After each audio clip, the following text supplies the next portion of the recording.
Good morning. Good morning, thriving warriors out there, people in the Department of Career Services. This is Sunday, April 10th. Oh, Alexa, what's the date and time? It's Sunday, April 10th, 2022, 6:49 a.m. Thank you.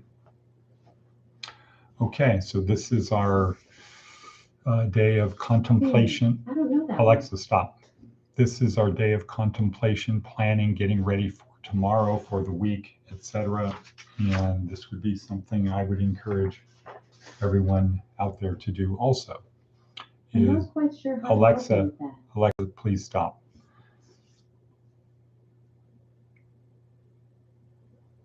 Okay, so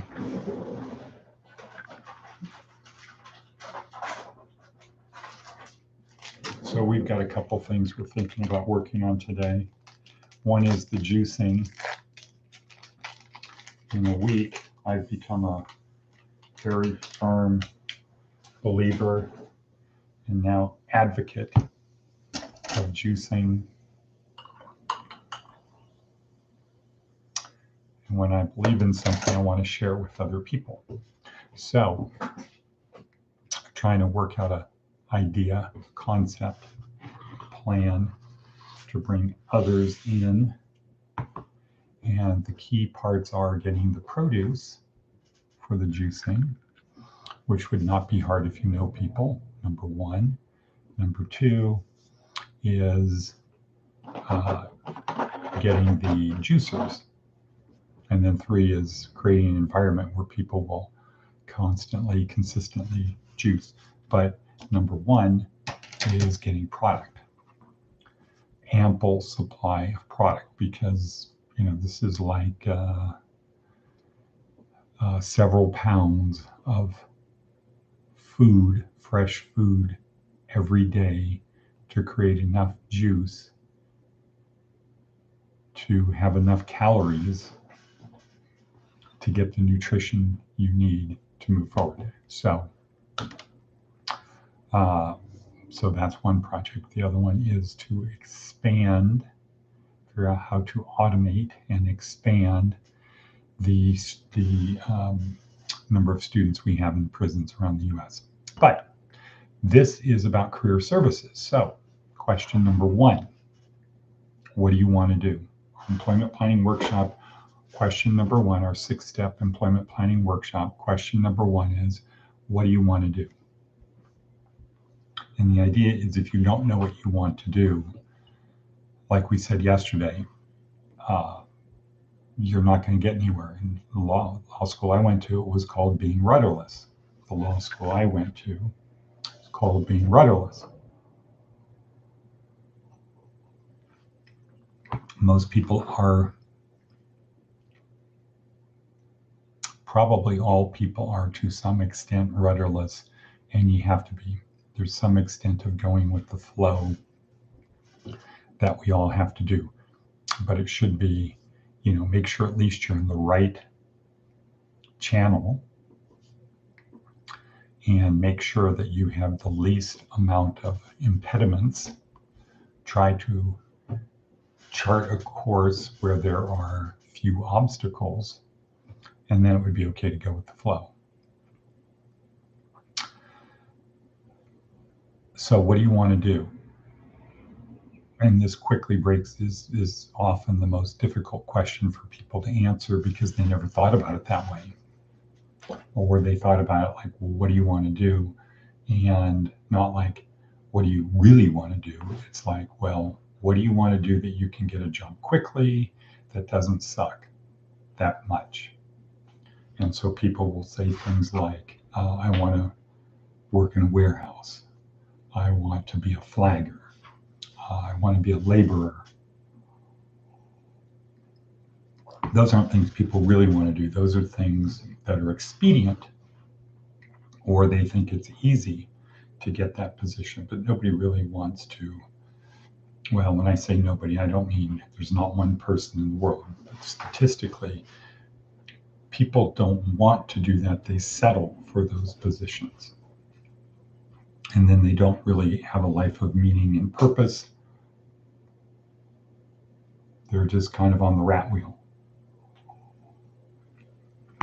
And you don't need to sacrifice enjoyment 40 hours a week just to have some amount of enjoyment on the weekends or the 2 days off. You can have both. In fact, like for Nolan Bushnell, when I talk to him, he will say he's got 7 jobs and they all are enjoyable. And he would have more if he could. He doesn't think of it as work. He thinks of it as enjoyment, pleasure, meaning, purpose, etc. So a lot of people have problems answering this question, what do you want to do?